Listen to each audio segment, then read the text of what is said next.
Opioid-related overdoses have killed 400,000 Americans since 1999. That's equivalent to 7 Vietnam Wars. So it's kind of hard to believe that our government was not only complicit in starting it, but has actively helped drug dealers get their hands on more opioids. And it's all because our politicians have their own crippling addiction: money.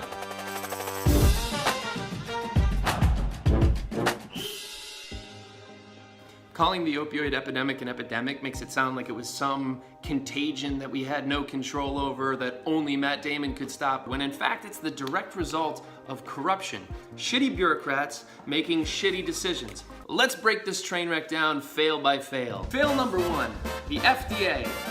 The FDA is an entire government agency with one job: to make sure our food and drugs don't kill us, which sometimes, they get confused with killing a lot of us. In 1995, Purdue Pharmaceuticals developed Oxycontin, a drug that is not heroin. It's more of a time-released heroin, unless you just crush it up a little bit, and then it's basically heroin. Naturally, the FDA took one look at Oxycontin and said, yes, give it to everyone. Literally everyone. They prescribed it for arthritis and back pain and all kinds of stuff it was not only not intended for, but very dangerous to treat. Within a few years, opioid addiction and death had skyrocketed, which is really weird because the label for Oxycontin approved by the FDA read, "Addiction to opioids legitimately used in the treatment of pain is very rare."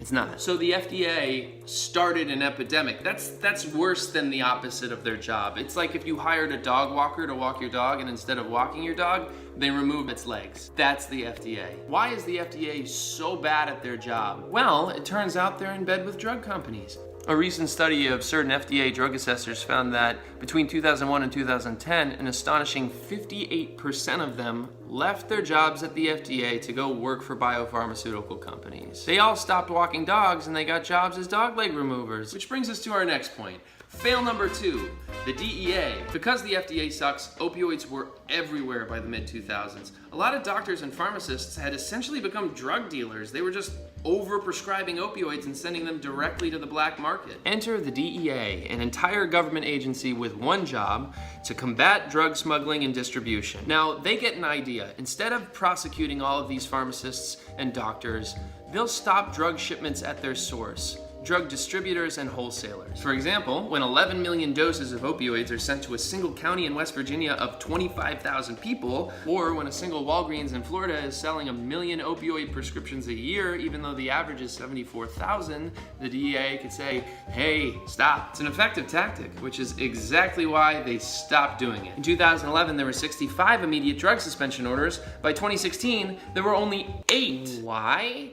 Well, it's the same thing that happened at the FDA. Since 2000, at least 56 DEA and Justice Department officials left the fight against opioids to join pharmaceutical companies and the law firms representing them.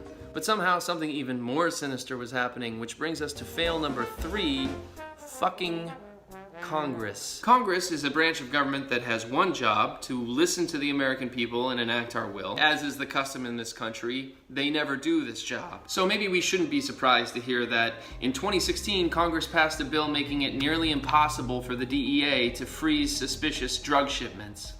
Let me say that again. So while Americans were dying of opioids at a rate of 142 people per day, Congress was busy getting more opioids into the black market. The politicians responsible for this bill claimed that they were addressing this problem of people not being able to access painkillers when they needed to, but that year enough opioids were prescribed in America for every one of us to be medicated around the clock for 3 weeks. So let's find out who's responsible for this by playing a little game called Guess Who Sucks. Here is Congress. Surprisingly, the demographics are pretty accurate. So first, let's eliminate everyone who didn't vote for this bill. Oh, wow, that's surprising. It passed unanimously. Okay, second, let's eliminate everyone who doesn't take money from the pharmaceutical industry.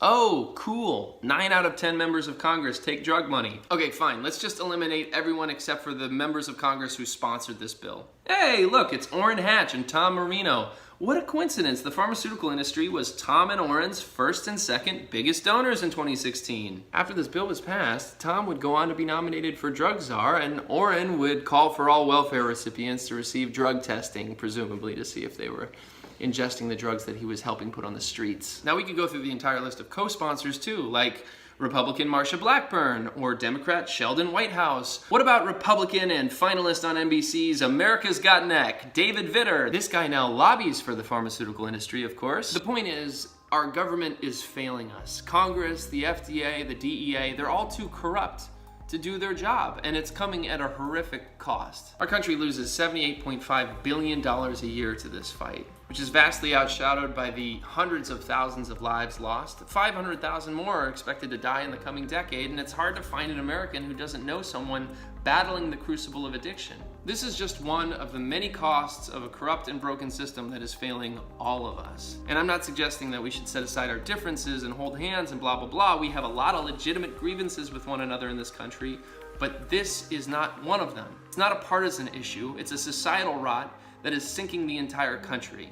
And maybe, just maybe here is where we can find a point of consensus to actually do something together. Go to represent.us and find out how. Thanks for watching. Remember to mercilessly tear one another apart in the comment section below. Thanks for tuning in.